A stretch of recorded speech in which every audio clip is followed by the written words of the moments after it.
Welcome back to the Modern Metabolic Health Podcast. I'm your host, Dr. Lindsay Ogle, board-certified obesity medicine physician. And today we're going to talk about high-dose Wegovy. This is brand new FDA-approved Wegovy dosing, going all the way up to 7.2 milligrams. We're going to dive into what is expected at this higher doses, both positive and negative, and who this medication might be best for. But before we go any further, I want to highlight that I have previously spoke about the other obesity management medications in the past. I think the video is now 2 or 3 years old. My initial video where I go over our older, typically more affordable medications like phentermine, Qsymia, Contrave, and then sometimes we use metformin and Vyvanse for specific indications. I will link that here. And then I had a talk about GLP-1 medications in general, so Wegovy and Zepbound. I also recently interviewed Dr. Marilyn Galindo about 3 new obesity management medications, this high-dose Wegovy, as well as Cargisima and orforglipron, which I could never say correctly. And we touched a little bit also on retatrutide, which is further down the line.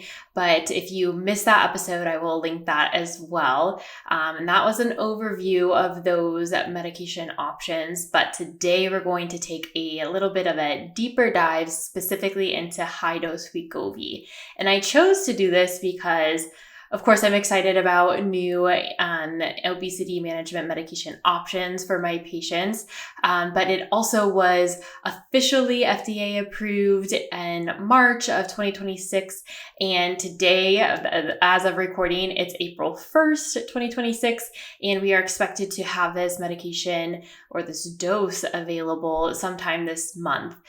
So I wanted to do an overview because by the time that I do release this, the high-dose Wegovy will be available as an option for you or somebody that you love.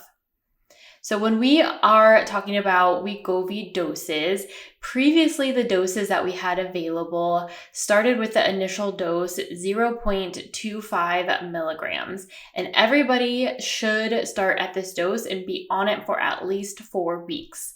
And I recently recorded a talk about when to increase your dose of your GLP-1 medication. And depending on when this video is released, it may have just that a video may have just been released, or it's going to come in the next week or so. So stay tuned, stay on the lookout for that about the questions that I ask myself when I'm considering increasing the GLP-1 dose for my patients. But everyone should be at the initial starting dose for at least a month. They should be at every dose for at least a month, and then sometimes longer depending on a specific situation. But the available Wegovy doses currently are the 0.25 milligram starting dose, then it increases to 0.5, then again to 1 milligram. The next dose is 1.7, and then it is 2.4. And so as of this recording, that is what is available, but pretty soon the doses are going to go up to 7.2 milligrams. And so it's going to increase the dosage to 3 times what is currently available as the max dose Wegovy. And they did not just make this number up or, allow this to be available because it sounded great to triple the strength of Wegovy.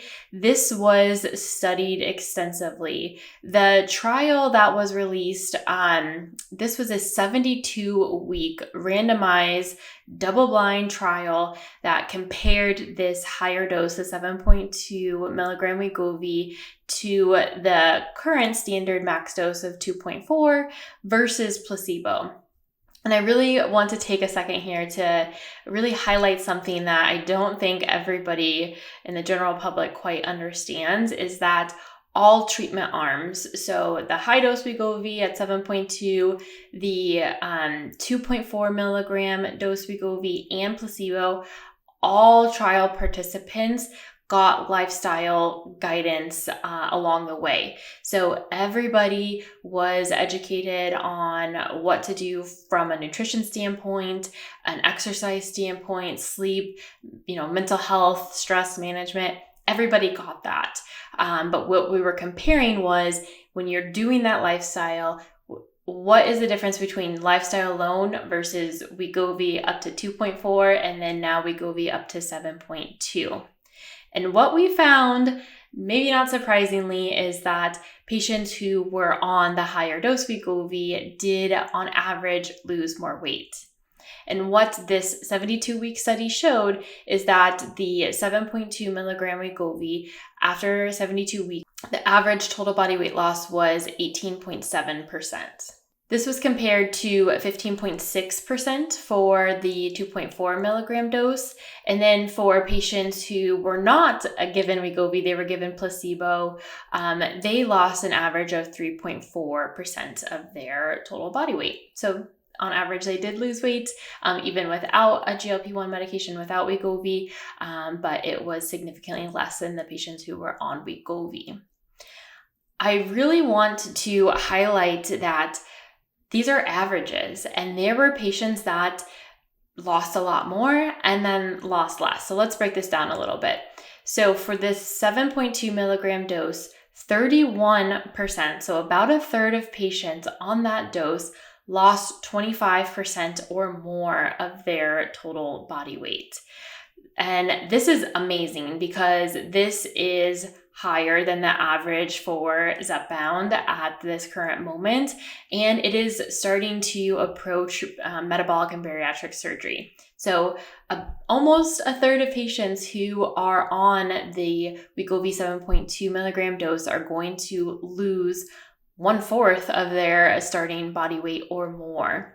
This is compared to 15.3% of patients who are on the 2.4 milligram dose of Wegovy, and 0% of patients who were on placebo and doing lifestyle only lost this weight. And I think this is really important to note because on social media and influencers and people who are anti-obesity management medications, for whatever reason, they really like to promote that everybody can lose weight with lifestyle alone. And it is true that many people can lose some weight, but people who really struggle with the disease of obesity and they have significant weight to lose to achieve and maintain their health, they are going to need actual treatment. They're going to need medication and or metabolic and bariatric surgery. And this study, I think, really highlights that because even though those patients who were given placebo and lifestyle modification, they lost on average about 4% of their starting body weight, nobody in that group lost 25% of their total body weight. And there are many people who do need to lose that amount to achieve their health goals. So I really wanted to take the time to highlight that. As with all of our studies for GLP-1 medications, we see less weight loss on average for patients who have type 2 diabetes. And this is not fully understood. It's counterintuitive if you ask me, because these medications help with insulin resistance. And we know if we treat insulin resistance, then we can bring down insulin levels, and that can make weight loss easier for most people. But people who do have type 2 diabetes and obesity, they tend to, on average, lose less weight.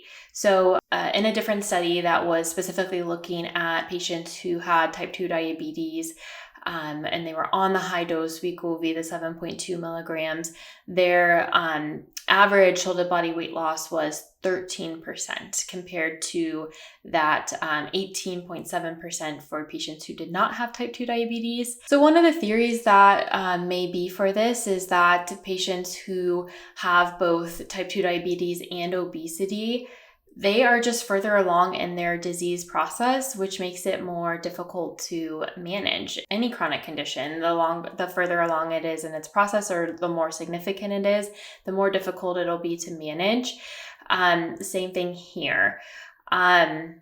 This also highlights the importance of starting treatment early. So some people have kind of the mindset that they need to, do everything that they, humanly possibly can, initiate all the willpower, do all of the diets and courses and treatments other than medication and or surgery before they turn to that, or they maybe feel like they're not quote unquote sick enough to start treatments. These numbers really highlight that you should not wait until you are more sick to start treatment, because you may be less responsive to treatment at that time. And so starting treatment earlier, whether that is lifestyle, medication, or surgery, or a combination of those three, you're going to have better outcomes in the end. As far as side effects go, not surprisingly, GI side effects were the most common. And we know this from, other GLP-1 medications. One of the ways that they work is they slow the emptying of the stomach. The benefit of that is you feel full on less food and for a longer period of time. So it can help with portion control, can help cut out snacking. But that can lead to GI symptoms like nausea, constipation, acid reflux, heartburn. Some people have loose stools or queasiness, stomach upset. Those types of symptoms are most common on all GLP-1 medications. And we saw the same thing with high-dose Wegovy. Specifically for high-dose Wegovy, most common side effects were nausea, vomiting, and constipation. But fortunately, serious side effects were fairly uncommon.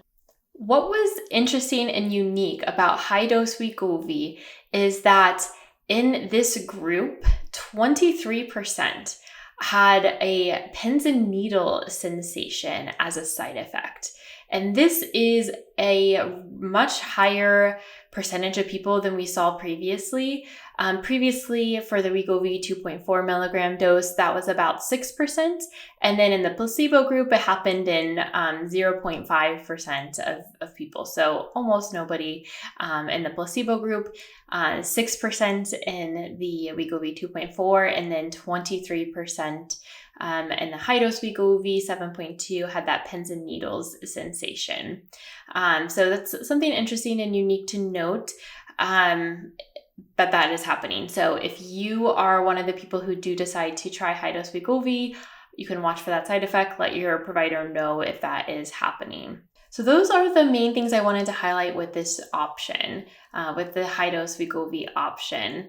High-dose Wegovy is perfect for a patient who has been doing very well on our current Wegovy, and they are at the 2.4 milligram dose, have been there for a while, have seen metabolic improvements, have been tolerating it, but they have not yet met their goals. They could now start to titrate up as needed and tolerated all the way up to that 7.2 milligram dose to help achieve those goals. So again, by the time this is released, those doses are going to be available. And please let me know if this is something that you are interested in trying, or if you have any questions about this new option that is going to be available. I'd love to hear it. And in the near future, as additional obesity management medications become officially FDA approved, I will release specific episodes to discuss those individually in greater detail. So I look forward to that. I hope you have a wonderful week and take care.